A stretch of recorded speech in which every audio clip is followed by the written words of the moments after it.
It's the annual mid-season review for the San Jose Earthquakes, and this is, of course, the third year in a row that I've done this on my channel. And, yesterday I was actually watching my mid-season review that I done with the Quakes last year on my channel, and I remember I was talking about how bad things have gone with this team.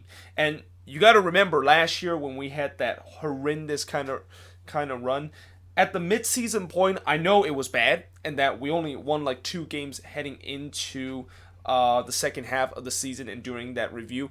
I know things were very bad, but I definitely did not think that things would get worse and that, yeah, we would have the worst ever run we have ever had in our franchise history in this league, and one of the worst record that we have ever posted in league history. And even just, I think, before April, I kind of still had the same feeling about this team, because when they start this season 0-4, and when they had that 4 straight losses and that rock bottom point where we lost to LAFC 5-0 at home, I felt like this was going to be here we go again, like last season all over again. I mean, this was going to be a historic bad year, and that maybe Almeida might have not been the right hire.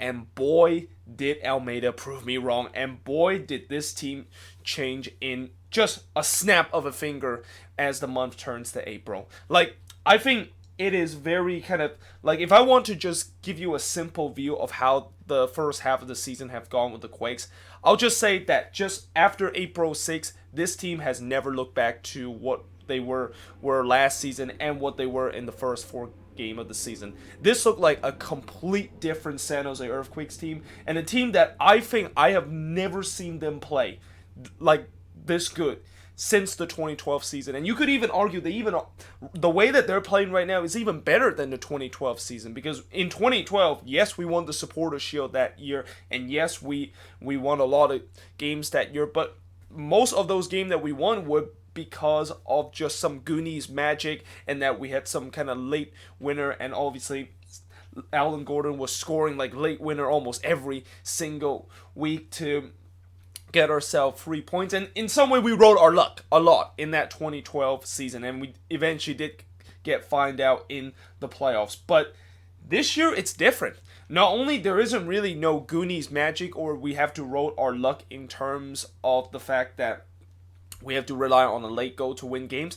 Most of these games that we won has been very comfortably, and that, especially recently with some of the wins that we had, are pretty convincing kind of win, and wins that you would say that, yeah, they definitely deserve that win, and they have outplayed their opponent, not only in the possession wise, but also in the shots department. And also the fact that it just does not feel like this is a team that I have ever seen before, where it's just kind of like a boring kind of playing negative football and hopefully things will do. Like, so far, what Almeida has done with this man marking system not only has give us some stability in our defensive structure, but it also have give us the attacking structure. Like, I think last year, Michael Starry, he was trying to give us that attacking structure and try to make us a little bit entertaining, but the defensive structure was just all over the place.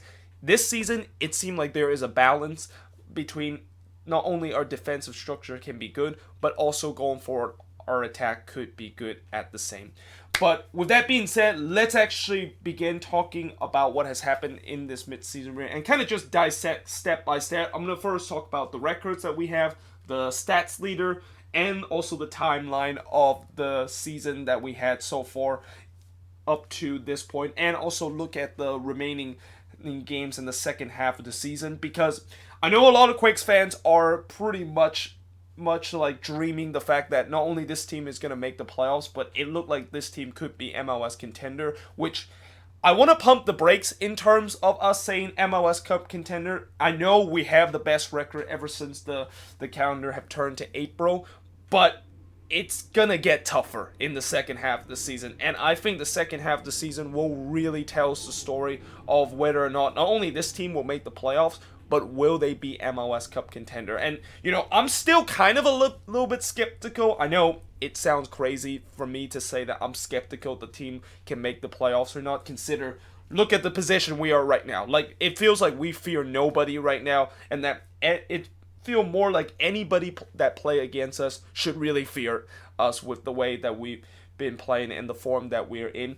But as I'm going to be talking about later on in the remaining games, it's going to get a whole lot tougher, and there's going to be some very important game, and it's going to start in the next game against Minnesota, where we are going to have to face teams that we are potentially going to be fighting for those playoff position. Now, so far at the halfway point, the Quakes have a record of 7 wins, 4 draw, and 6 losses. And I think this is the first time in a long time that the Quakes actually have a positive kind of winning record. And I know last year we technically did have 1 point a positive win record when we beat Minnesota and get our first win, but that didn't count because that was the first game of the season, and obviously if you win, then of course you're going to get a winning record. But up until this point of the season, up until when we play a minimum of 10 games, I don't remember the last time the Quakes actually have a winning record in the league right now, and we currently have 25 points, which is 4 more points than we got in the entire season of last season. And that when we beat Houston, that officially is us surpassing the same points mark that we had last year in the entire season, which also just shows you how bad last season were and how historically bad this team was. And what is also very interesting about this team is that this team, the players that we got, it's not like we just had a crazy turnover. I mean, besides us getting Almeida as a big difference maker, but we didn't really made a lot of move in the offseason, and this is pretty much the same squad that won 4 games last season, and yet somehow in some way this team has turned to a world beaters. I mean, that's just, if it wasn't incredible of what Almeida has done and what this team has done, now you add to the fact that this is basically the same team that won 4 games, and yet now they have won more games than they had last year, and that it just doesn't happen very often where you can have a team that is historically back just be so good in such a short amount of time. Now, in terms of the goal score we have 28 goals so far this season, so we're actually on verge to have a 50-plus goal season, which I don't think I remember the last time the Quakes actually had a season where they had a 50-plus goal season. I think 2012 we had that, and that was the last time we had that mark. But yeah, we are on pace of actually scoring 56 goals this season, which is more than we have ever done in the past couple of seasons. The goals that we have allowed is 27 goals, but keep in mind, most of the 27 goals that we allow was near the beginning of the season when we were just historically bad. Like in the beginning of the season, I remember we allowed I think we allowed 14 goals in the first 4 games. And ever since the first 4 games, and ever since we've gone on this crazy run in those 13 games, we have only allowed 13 goals in those 13 games. Like, that is insane, the fact that we're only allowing a goal per game doing those 13 game stretch. And we have a positive goal differential, which, again, I don't remember the last time the Quakes had a positive goal differential besides near the beginning of the season. I mean, I know when we make the playoffs back in 2017 and finally end that 5-year drought of us not making the playoffs, we had a minus 22 goal differential, and that was actually a record to be a team that has the worst ever goal differential to make the playoffs that season. So yeah, that's it for people that think that we had a positive goal differential in that 2017 season when we make the playoffs. No, we had a horrendous goal differential, and the reason why we had that horrendous goal differential back in 2017 is because we tends to just lose. When we lose, we really lose. Like, we lose 4 or 5-0. But when we win like 2-1 or maybe 1-0, kind of like just a +1 goal differential. But when we lose, we really lose. But it doesn't matter because in MLS, in terms of the tiebreaker and how it works, wins is always the first priority. And that, the goal differential, I don't really pay too much attention in terms of the goal differential. What I do pay attention the most is the wins column and also the points that we have so far for this season. Now, in terms of the stats leader, and by the way, just a reminder, we're 5th in the Western Conference. And the scary thing is, this team is not that far from getting into that 4th spot. I believe they're 1 or 2 points behind Dallas, and I think they also have like 2 games in hand over Dallas. So technically, they're fourth right now in terms of the points per game ratio.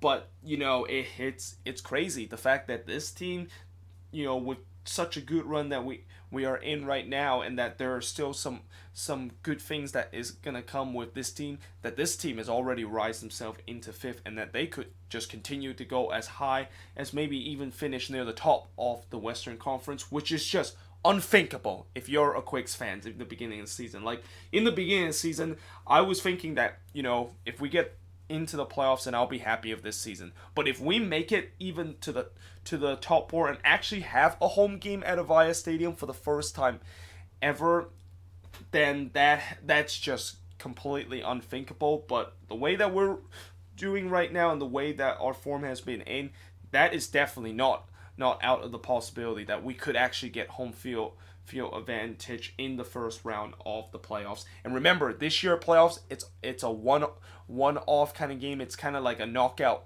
format, so there is no like 2 legs, which makes it even harder for us to get a home game if we do finish below 4th place. I mean, if we finish below 4th place, then we are not going to get a home game in the playoffs. Whereas in the past, if we get past the knockout round, we were guaranteed to get a home game because of those 2-legged affair. Now, in terms of the stats leader for us so far at the halfway point, goals leader, Wando, of course, leads the charge with 8 goals, followed by Salinas with 5 goals, Vaco with 4 goals, Eriksson with 3 goals, and Husin with 3 goals so far. Assist leader, Christian Espinoza with 7 assists, Eriksson with 5, Salinas with 3, Vaco with 2, and Godoy with 2 assists so far as we head into the halfway point of the season.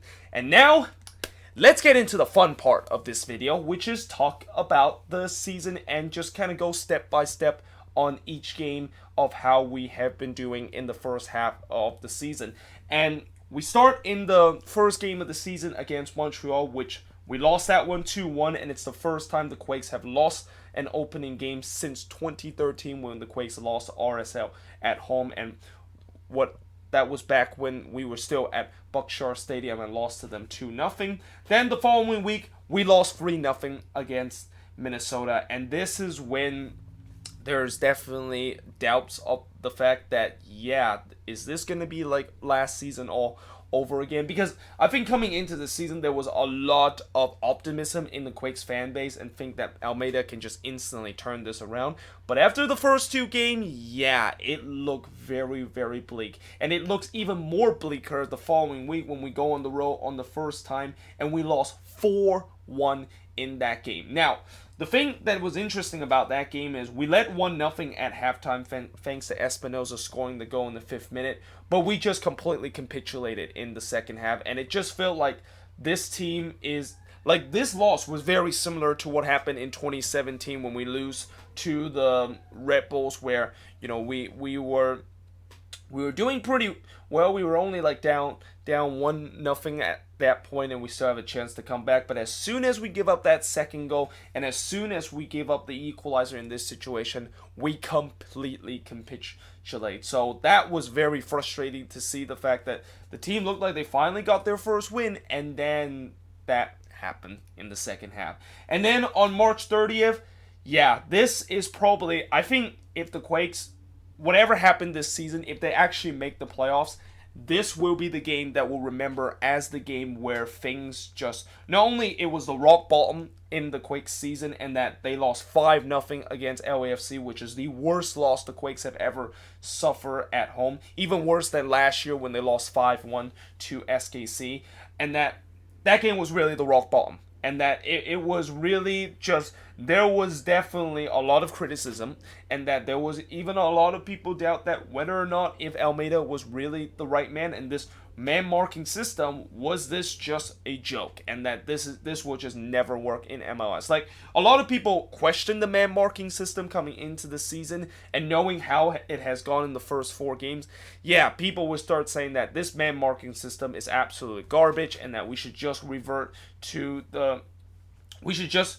revert to kind of kind of something that each team is doing, and just abandon the man marking system, but because it just doesn't work at all. But at the same time, as much as that was the rock bottom at the point of the season, it was the big turning point of the season, because after that point, this is when the Quakes become just immortal after that point and become a team that I kind of don't even recognize anymore. And the funny thing about this game, leading up to this game against Portland, a lot of people don't remember this, and this is probably might be forgotten if we do have a successful season, is that Tommy Thompson, when he did the pre-game interview with Daniel Slayton, he said that things are gonna get better, and that I believe we are gonna win this game, and that we are gonna continue to work hard and try to get the result. By the way, that is not exactly what he said.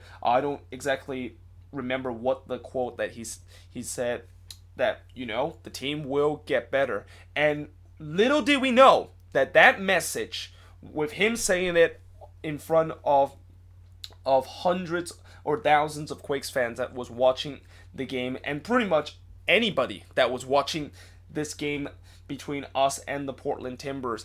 Little did we know that message was probably the most powerful message, and the message that really just turned this team around. Like, ever since Tommy Thompson said that we would turn our season around and we're gonna win this game, we have gone with a record of 7 wins, 2 losses, and just 4 draws. We have got 25 points.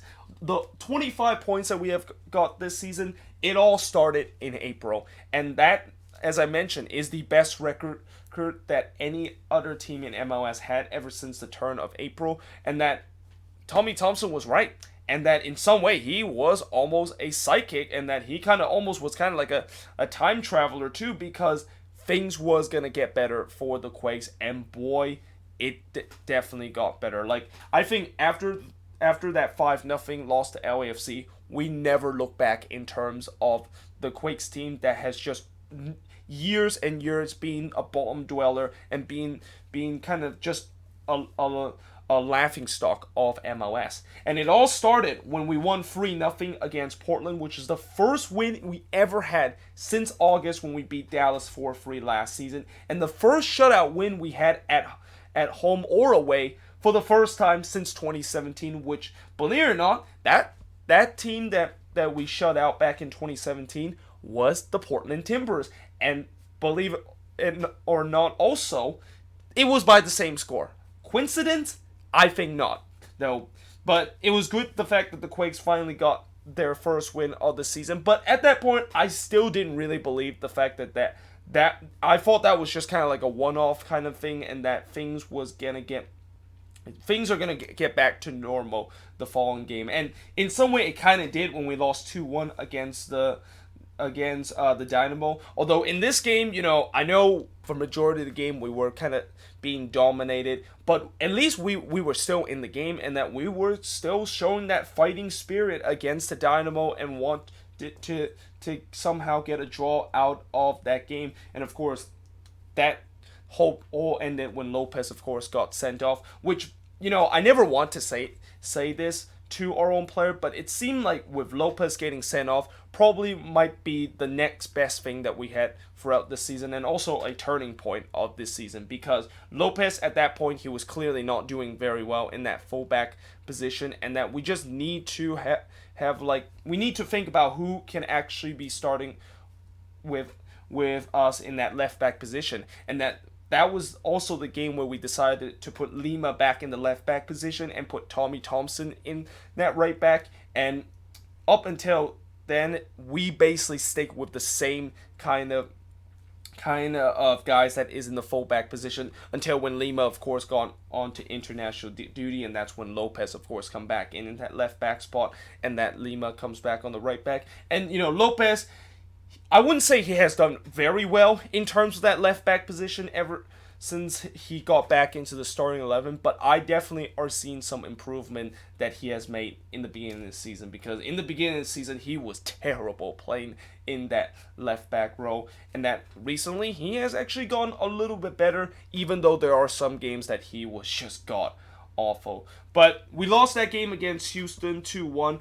and then the following one, we won 4-1 against SKC, and it almost felt like that game was just a complete switcheroo of what happened last year when we got destroyed 5-1 to SKC, and now in this game we basically returned the favor and basically destroyed SKC in that game. And that game really kind of shocked me because I just don't like I couldn't believe the fact that this team, a team that only have one win this season against an SKC team that, yes, they were missing guys in that game and that they were kind of a little bit tired out because of them also playing in CCL. But I didn't think we were going to destroy them 4-1. Like, I didn't think that we were going to beat up the team that went to the conference final last year and a Peter Vermees kind of team like that. I mean, that is just a very big surprise to us, but we got that win in the bag, and then the following couple of days we went to Seattle and got our first road point since when we won against Dallas back in July. And this one was, in some way this was a bit of a bittersweet moment because if you guys remember, that was the game where we led 2-0, and then we literally blow that lead in a span of just 1 minute. Like, it felt like when we blew that lead, it felt like it was the Red Bulls game all over again, where we're gonna capitulate. But credit to the Quakes, they didn't capitulate in this game, and you're gonna start hearing me saying that this team, not only they have not really capitulate in these games that they have won or draw, but it feels like their mentality and the way that this team kind of sticks together, like the mentality of this team is just at an all-time high. Every time when they face adversity in game, they always find a way to deal with it and always find a way to try to fix that the adversity. Whether if they're down early in the game, they always find a way to pick themselves up. And in that game against Dallas, where we earned a 0-0 draw, I was very concerned that was the game where we were playing against Dallas. It was a day game. It was very hot in Dallas that day, and that was our third game in 7 days. I was really concerned that the fatigue was gonna happen. But yet, not only the fatigue was not an issue with this team, and that's also another credit to just the training staff and what Almeida has done to this team. Like we talked about, Almeida has just completely turned around this team with the tactics, but don't forget about the training session, and don't forget of how he just is getting these guys fitter than any time I've ever seen these players to play. Like, it feels like these players just had unlimited energy, and that even though they play in a short amount of time and even in a short turnaround and have to play in the heat, they still are fit enough to go the full 90 minutes. And in fact, they just gets even stronger by the 90th minute. Like, this game, we could have easily won late in the game and was really asking the question to FC Dallas of whether or not if they can hold on to the lead. It just also shows you how fit that they are and how they can literally go the full 120 minutes and they won't really have to. They won't get tired out whatsoever, and which is why it's such a big advantage for us heading into what I'm going to talk about, the remaining games, where we are going to have a couple of those situations where we will have 3 games in 7 days. And it actually all starts doing this stretch when I know doing this stretch we have 5 games in 15 days. This is where it's going to really test our depth in terms of the stretch. Even though technically we're now halfway through this murderous kind of stretch in terms of fitness and in terms of short rest, with us playing 5 games in 15 days. But going back to this, we got a 0-0 draw against Dallas, and then when we come back home, we won 1-0 against FC Cincinnati. That was the game when Espinoza got sent off, and we really hold on for dear life in that game. And even though FC Cincinnati coming into this game was the worst team in the league and still the worst team in the league right now, we really held on for dear life. And then it was only later I found out that we never practiced the time where when we go down a man and the situation that we have to be in. And that's when I found that out and we won that game 1-0. It actually makes me feel a little bit better, considering the fact that the team was just completely unprepared to deal with that situation. And yet, despite the fact that they weren't prepared for that situation, their mentality and their willingness to trying to grind out a result just also shows you how the mentality of this team has just been something I've never seen this team done ever before.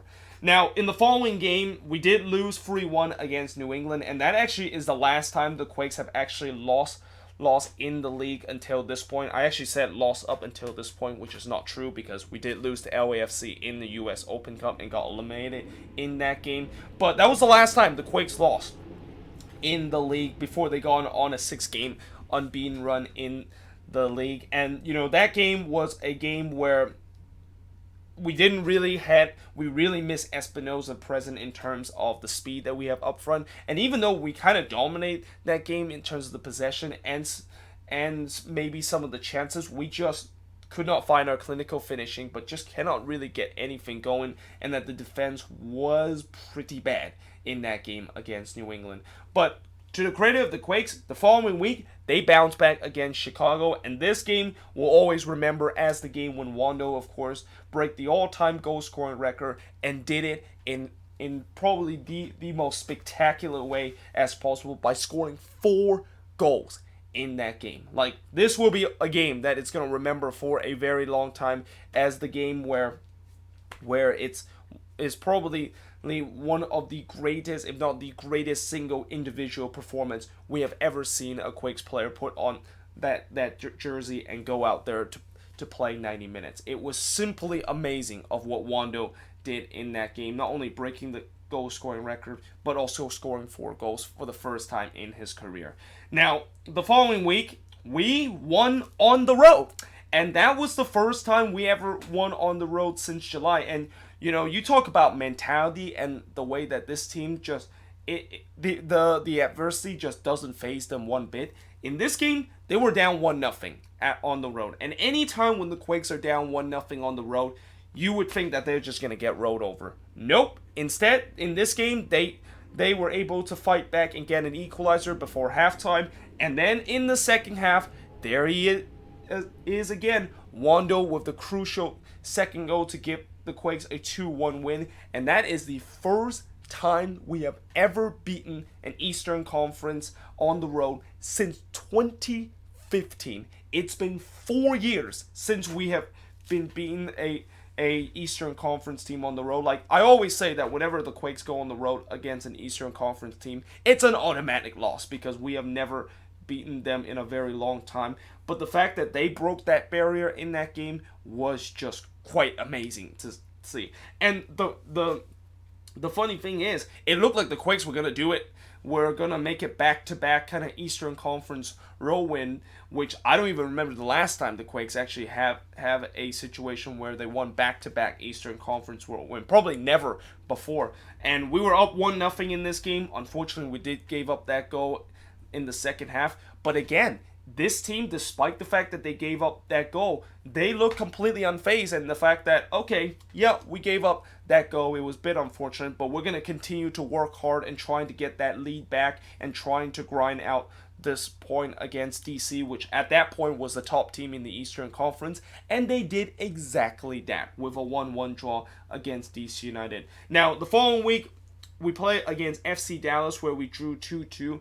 And I think maybe this game is probably, besides the Seattle one, this game is the game that I kind of had a little bit doubts, and the fact that I kind of feel a little bit disappointed with the way that the Quakes play, because we play okay in that game, but that was also the game when Vega commits that horrendous goalkeeping howler, and that we should have won that game against FC Dallas, and I thought that was a big missed opportunity for us to go above the red line.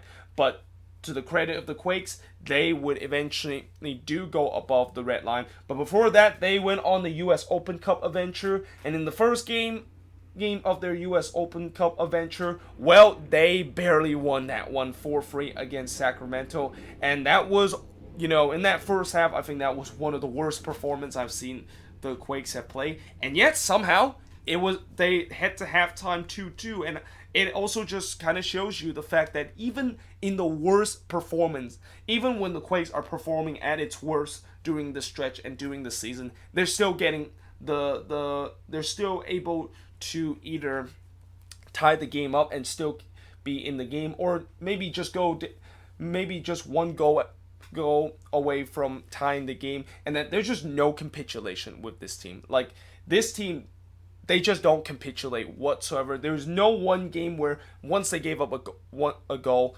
the players just kind of hang their heads down and knowing that it is all over. It doesn't happen with this team anymore. Now, in the game against LAFC, in some way they kind of did show it a little bit, but it was maybe due to the fact that they just could not finish in that game, and that we had a lot of chances in that game, and that even though the scoreline says 3-1 and that, feels like LAFC won it comfortably, I think that was really the first time where I think when you actually watched that game, it was really probably one of the few times where LAFC was really, they had to work really hard and trying very hard to come back in the game and trying to move on into the next round of the US Open Cup. I mean, the simple way to say it, we really made LAFC work hard to get that win, and that if it wasn't for us not able to finish, and that it was just one of those games where we just have nothing can actually go into the back of the net,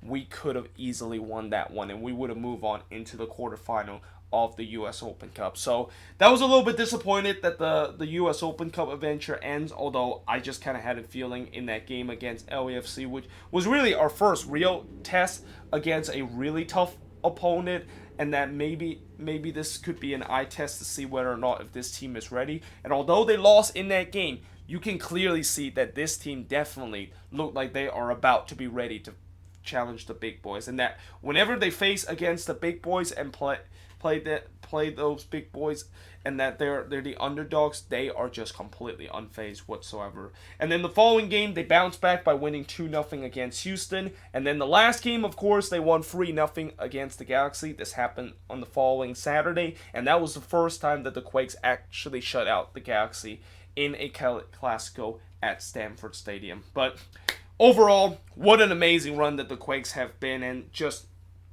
the way that these last 3 months of the way they have gone through their business and becoming one of the best, if not the best team in the league right now.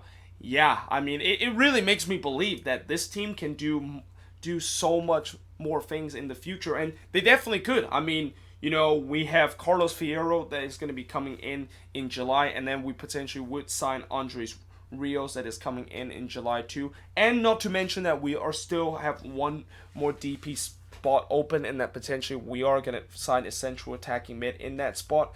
Good things is going to continue to happen with this team, and that this team can still improve on the way that it is. I mean, when you look at these games where we won, we were pretty short-handed in some of these games. Like, we were missing like 5 or 6 starters in these games, and yet somehow in some way we continue to win. And it also just shows you how good the depth is with this team. And really, this is the first time I can say that this team actually have depth in this team. This team can actually have guys that, if they're injured, it's always just the next man up. Like, the next man up will do as good of a job as the man that went down, which is just another reason why this team is so scary right now, and this team is becoming one of the best team in the league so far this season. Now, despite the fact that I have a lot of positive things that I want to say about the Quakes, there are some things that I am still a little bit concerned with this team. And one of the biggest thing I'm concerned with this team is that now that almost every team has saw how this Almeida system will work, when teams decide to find a way and have a plan B in terms of trying to figure out this Almeida system, and that when they figure out that formula, what are we going to do?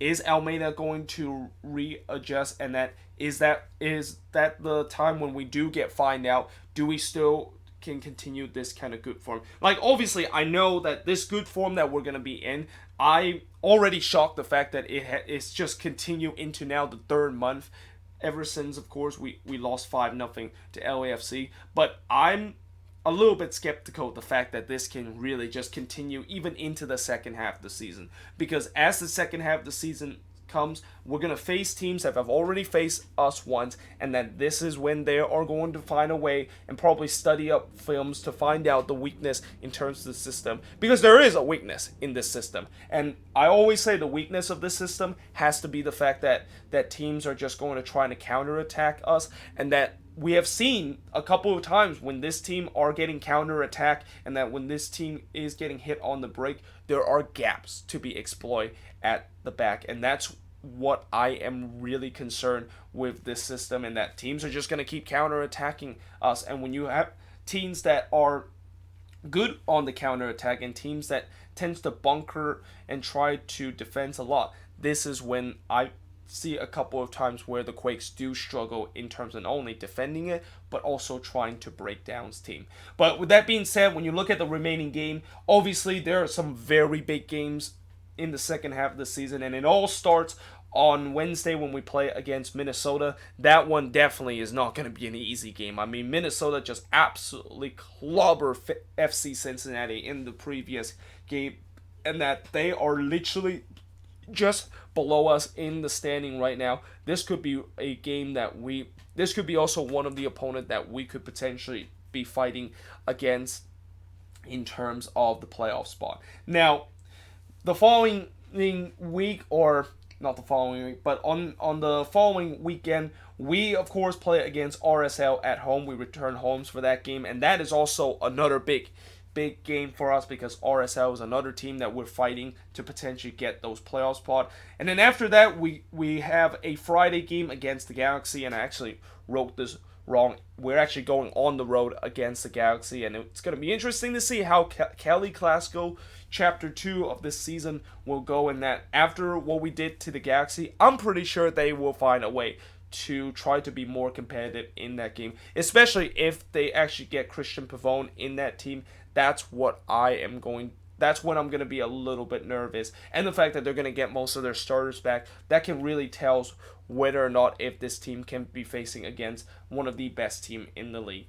Then following that, they play against Vancouver on the road. Again, another team that we could be fighting for those last couple of playoff spot. And it's the same thing the following week when we play against Colorado, where it's another team that we're trying to fight for the last couple of spots. And especially the Rapids, I think besides us, are right now the hottest team right now. This is going to be a very sexy match if both of these teams can continue to go on the run. And that we could be having a scenario where Colorado could be like 10 or 11 games unbeaten against a Quakes team that is also 10 games unbeaten. And that something potentially will have to give in that one. And I don't think I have ever said coming into a matchup where something has to give in terms of winning streak, especially when you have two teams that are used to be bottom dweller of the Western Conference for the last couple of years. But then following that, we play against Columbus. That surely has to be a win for us, consider how bad Columbus is doing. But then we got Colorado on the road. I might attend this game on the road, and yeah, I mean, that's going to be a very tough game, especially how good the Rapids have been doing recently. Then we got SKC on the road. That's another tough game because SKC is pretty good at home. Then we got another tough one following that against LAFC. That would be a game that could also be another measuring stick, and a game where it's going to really see if the Quakes can get some revenge over LAFC again after what happened in the first two games of the season. But then we return home against Vancouver and Orlando City, and I think after these two games, this is when the murderous row begins for the Quakes. In September, it's a bloodbath for the Quakes in terms of the opponents that we're going to face. We go on the road against RSL, which is a tough place to play. Then we play against NYCFC, Eastern Conference scene. You know that it's not going to be good for the Quakes. And then following that, we got Atlanta on the road, another team that is an Eastern Conference team, but this team they tends to win every single game at home this season. Then following that, we go back home to play against the Union, who's right now top of the Eastern Conference. Then play against Seattle, and Seattle, that game might be one of the easier games because depending on if Seattle have clinched their spot in the playoffs, they might not go with a strong starting 11 in that game. But then we finish up against the Portland Timbers, and I'll tell you what, I really hope that when we are fighting for those last couple of spots, that it does not come down to the last day of the season, because I have not a lot of hope. The fact that, even with how good the Quakes have been this season, I don't have a lot of hope that they can just go to Providence Park and get a resort so that they can make it to the playoffs, especially the fact that Providence Park has been a house of horror for the Quakes, and that it's a place that they have never won before in their history in MLS, and in their history facing against the Timbers on the road. So yeah, there's a lot of big and important games coming up, and it all starts with the stretch where we're going to be playing a lot of teams that we're going to fighting for playoffs, but then we're also going to be playing teams that is going to be in the playoffs and is going to be a team that could be a challenge against us, which is also kind of just summarize why I think I'm still a little bit skeptical whether or not this team can make the playoffs because of how tough the schedule is. But so far they've been proving me wrong with everything, with the way that they have gone in an incredible run. But now the question is, can they continue in the second half of the season? But yeah, let me know in the comments below, what do you think of this review, and what do you think is going to happen to the Quakes in the second half of the season? Do you think that this team is definitely going to make the playoffs, or if they can sustain what they have been doing in the last 3 months to really become a dark horse and the MLS Cup contender? Let me know in the comments below, and yeah, hope you guys enjoyed this review, and I, of course, will see you guys next time.